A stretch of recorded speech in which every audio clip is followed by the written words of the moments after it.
Hey, late starters. It's your host, Andrea Vall. And in today's episode, I'm going to talk about the three main things you need to consider if you're thinking about launching a membership. Hello, dreamers. Welcome to the Late Starters Club, giving you the inspiration, mindset, and tools you need to start something midlife and beyond. Remember, it's never too late to follow your dreams. First, a word from our sponsor, me. Are you feeling stuck in your business and aren't sure how to grow? Or maybe you're starting something new and just really don't know what strategy is going to work best for you. Well, then you might need my one on one coaching and consulting. I've personally helped businesses grow to the six-figure mark and seven-figure mark. Whether it's really diving into your ads and seeing what's wrong, giving you hands on specific advice, or it's just taking a look at your overall strategy and giving you some recommendations for moving ahead. Just go to AndreaVall.com and go to the Consulting and Coaching tab for more information and packages that fit your needs. And now back to our regularly scheduled program. In episode 61, I talked to my friend Anne LaFollette, and she had a thriving membership for her pattern surface design business.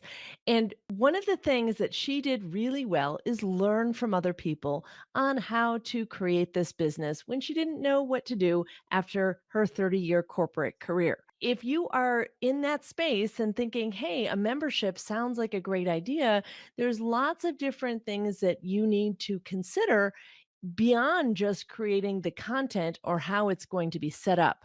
So, the top three things are how it's going to be hosted, how you're going to launch it, and then how you're going to sell it. It sounds simple, right? But there are a lot of moving parts to all three of these pieces. So let's dive in a little deeper. First of all, how are you going to host your membership? There's lots of different types of membership software out there at a variety of prices. One is just a simple WordPress site with a membership WordPress plugin. That's an option that you could do. And that way it's a little bit lower cost and it allows people to log in and have access to the content. Beyond that, you may wonder, how do I want their experience to be? Do I want there to be a forum where people can connect and have a discussion? So, some different types of membership softwares offer different types of options.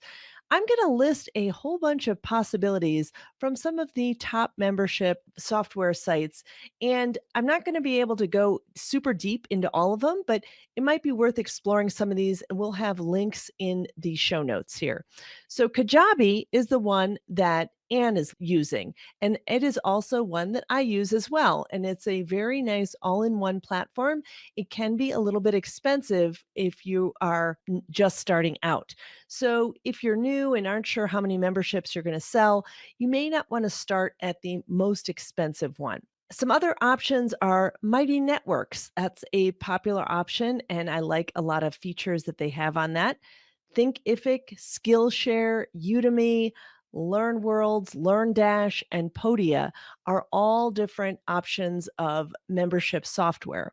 And what these allow you to do is put in content and structure that content. Maybe if you're having people learn along the way with that extra content, then you check into the different options and see which one looks best for the type of course or membership you want to have.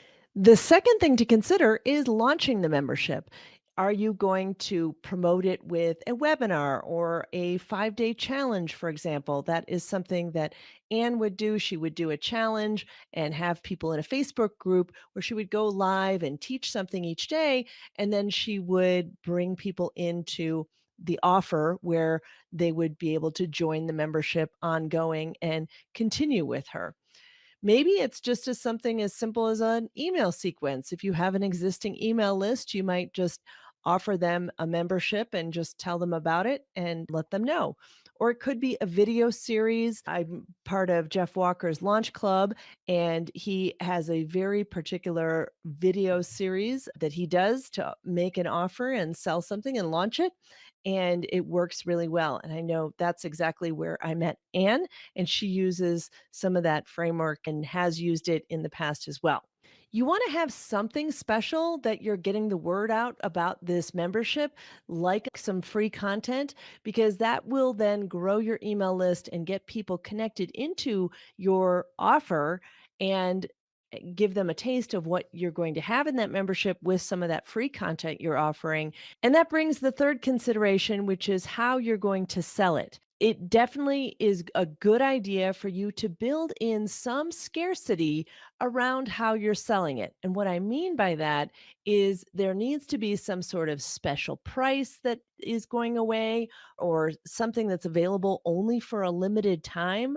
Maybe people are founding members and they get in at the special monthly pricing that's only available to founding members.